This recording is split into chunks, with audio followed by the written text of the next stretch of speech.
5:20 a.m. The Boston sky was still dark. A man in a worn-out hoodie, loose track pants, and a low baseball cap walked into Iron Pulse, Branch B, one of 27 locations in a gym chain, now spread across 17 states. No one paid attention to him. To the folks adjusting their headphones or setting up their treadmills, he looked like just another early riser, maybe a little outdated, even out of place. But he wasn't just another man.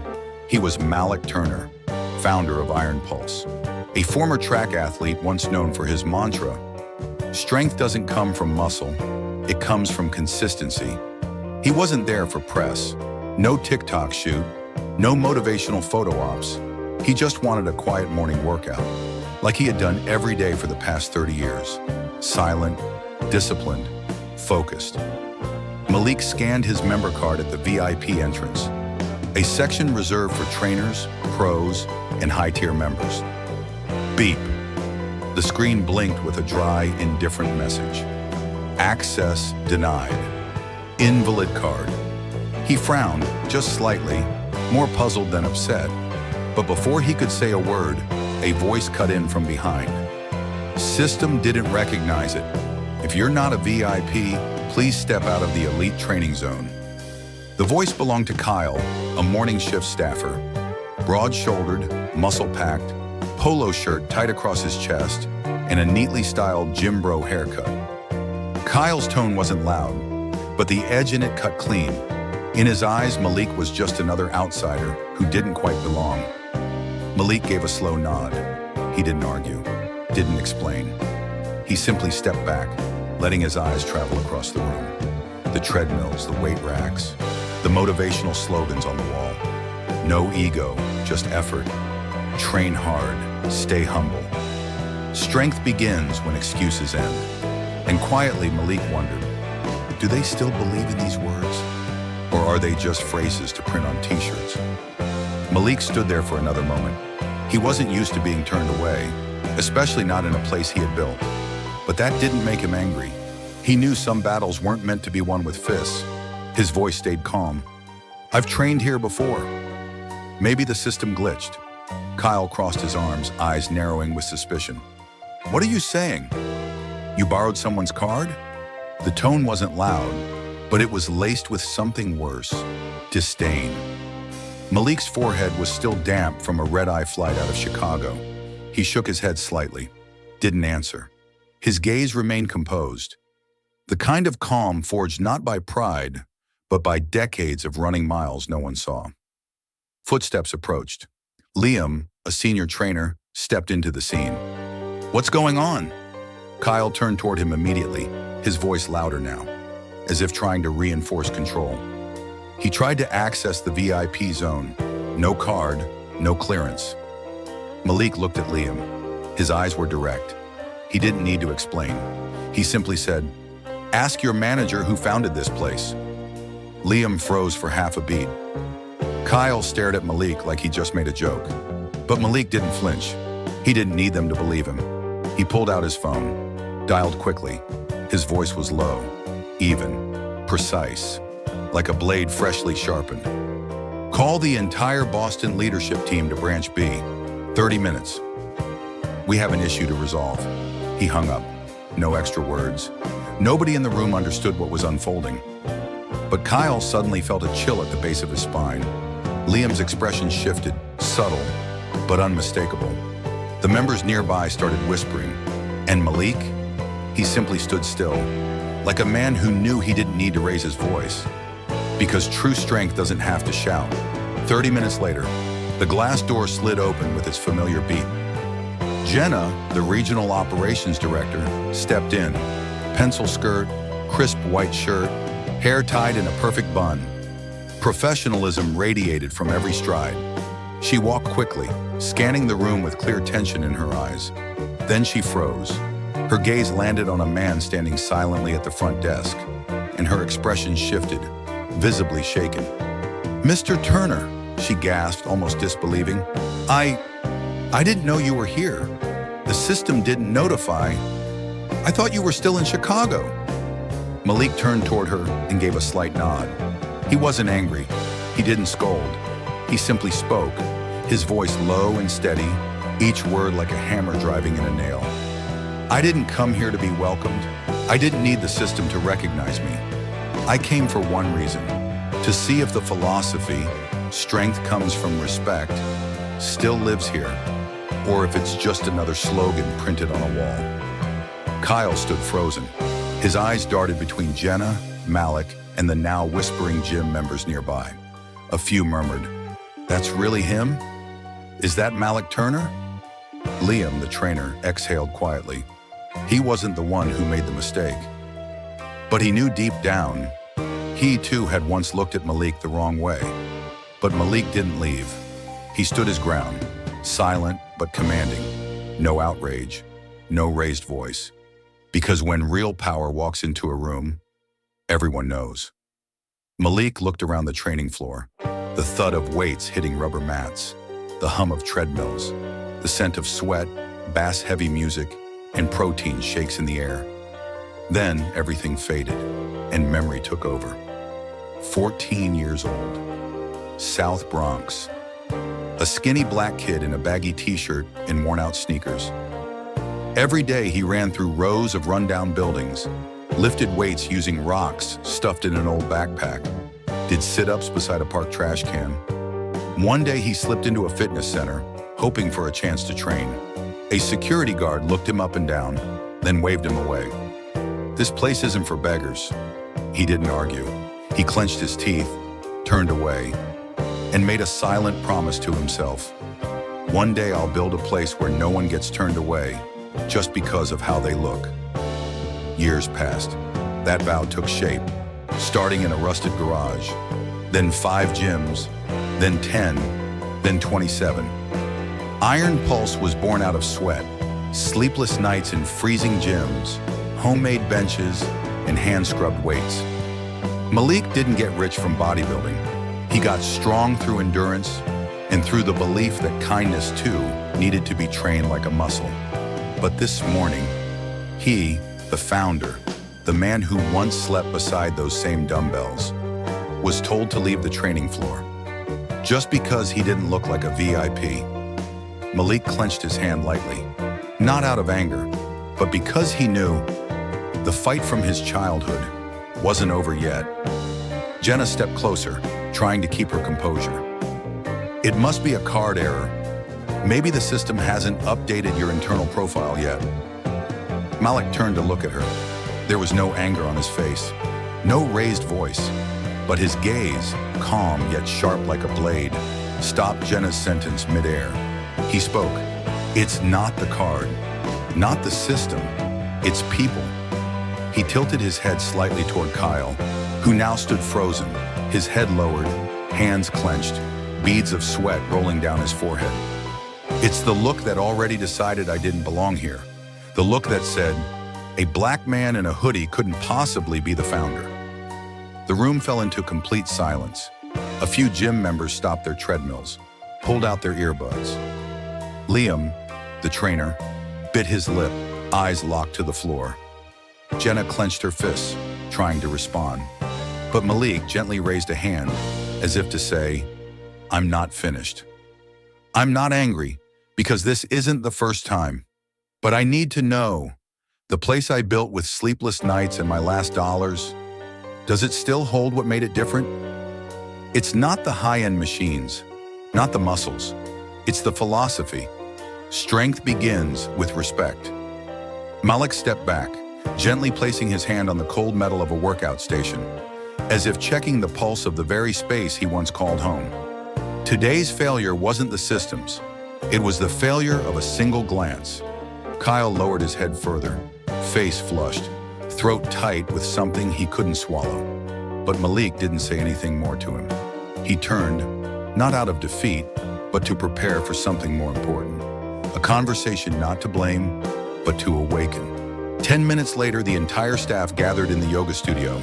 No microphone, no podium, just a quiet circle of people, and Malik Turner standing in the center, still in his hoodie, no notes, no rage in his voice.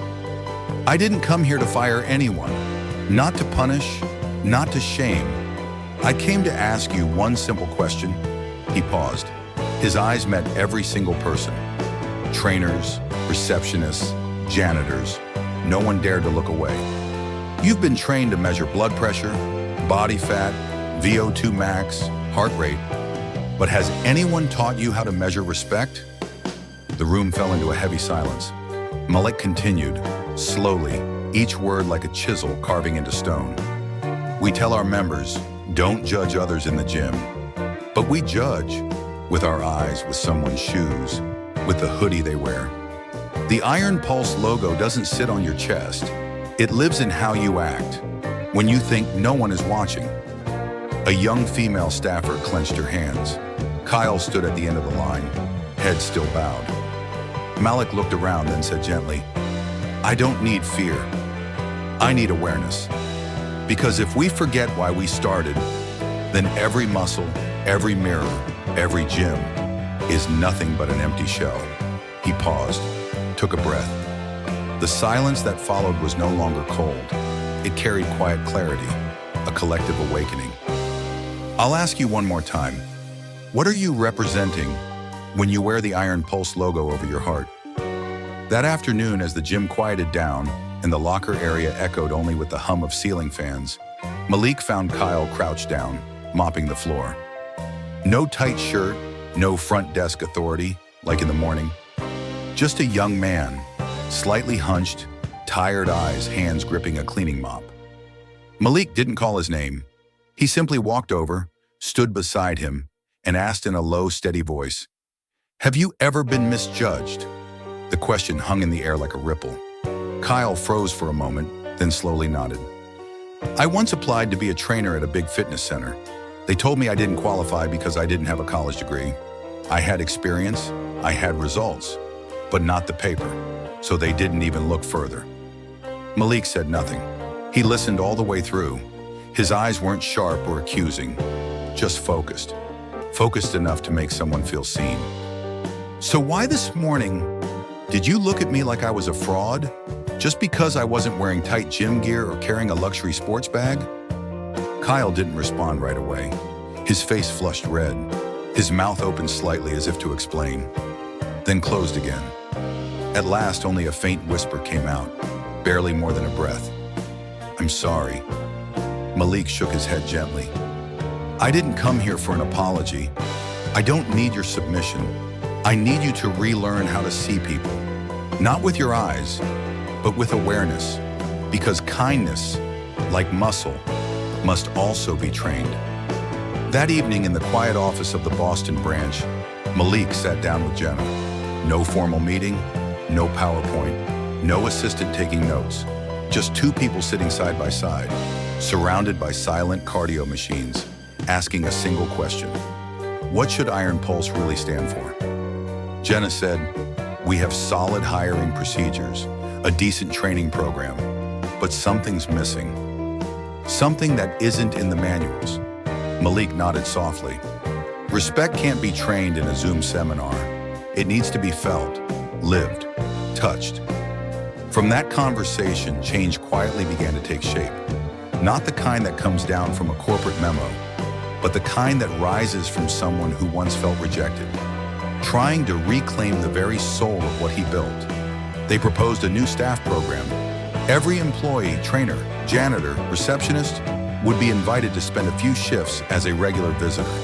No uniforms, no staff tags, no privileges. Everyone would walk in the shoes they once judged, even unconsciously. At the same time, guided sessions on recognizing unconscious bias were added to the calendar. Not to preach morals, but to open the door to honest self-reflection. And on the main wall of all 27 branches, a new quote was placed. Not bold, not flashy, but clear enough that no one could miss it. Strength begins the moment you stop judging. Not a slogan, a reminder. Once again, Iron Pulse didn't rise through branding, but through a spirit that refuses to be broken. The next morning, Boston air was crisp, with a thin veil of mist brushing the sidewalk outside the gym entrance. Malik arrived early, just to pack his things before catching a flight. He opened his personal locker, the same quiet metal box in the corner of the locker room no one guessed belonged to the founder himself. Inside, everything was exactly as he left it. an old gym towel, his water bottle, the hoodie he'd hung up the day before. But one small thing had changed. Right in the center of the locker sat a folded piece of paper. No name on it, just a few lines in bold, slightly shaky handwriting, as if written by someone not used to expressing how they feel. Malik unfolded it. "Thank you for not yelling. Thank you for teaching me a lesson no school ever bothered to. Kyle." That was it. Short, unpolished. But Malik read it 3 times. He didn't smile. He didn't show visible emotion. He just folded the note carefully and tucked it into his leather wallet. Not as proof, but as a quiet reminder that even a silent path can leave footprints. Some changes begin in the very places where pain once lived, and sometimes a single note is the first seed of an entirely new forest. 1 week later. In the main office of Iron Pulse in Chicago, Malik sat across from Jenna. Afternoon light filtered through the tall windows, casting soft golden lines across the meeting table. Jenna was flipping through plans for upcoming gym expansions, but paused when she noticed Malik closing his laptop and folding his hands in front of him. "I have a proposal," he said, quiet but firm. "Starting next month, I'll begin visiting our branches, randomly." Jenna looked up. "You mean to inspect the systems?" Malik shook his head. "No schedules, no advance notice, no real name. No one needs to know who I am. I'll walk in as just another visitor, to be treated like anyone else." Jenna raised an eyebrow. "You mean you'll pretend to be a drop-in guest?" Malik smiled, a soft smile, but one that carried weight. "I don't need to be recognized. I just need to be treated right. Because in a place where respect is the standard, no one should need a name to be heard." Jenna let out a long sigh, half concerned, half impressed. "That'll put a lot of pressure on the staff. Everyone's going to be walking on eggshells." Malik glanced out the window, where lines of traffic moved through the warm glow of sunset. Pressure isn't the problem. Pressure is when people show who they really are. And if who they really are doesn't align with Iron Pulse's core, then that pressure is the best warning we could ever ask for. In the back seat of a black SUV cruising out of downtown Boston, Malik Turner leaned his head gently against the window. Outside, the city was still waking up. Coffee shops hadn't opened yet. A newspaper delivery man pedaled slowly around a quiet corner. Boston at dawn wasn't like Chicago. It was colder, quieter, with fewer honking horns. But Malik cherished this kind of silence. It reminded him of the pause between long runs. A moment not meant for moving forward, but for understanding what you've just passed through. Resting on his lap was a small leather notebook, worn and faded with time, the kind he always brought on work trips, not for numbers, but for thoughts. A kind of mental training he'd long since made part of his life. He opened to the final page, held the pen for a moment, then slowly wrote the last line of this journey. No one should need to show their medals to prove they deserve to be heard, because real respect isn't earned through fame, but through how we treat those we assume are no one.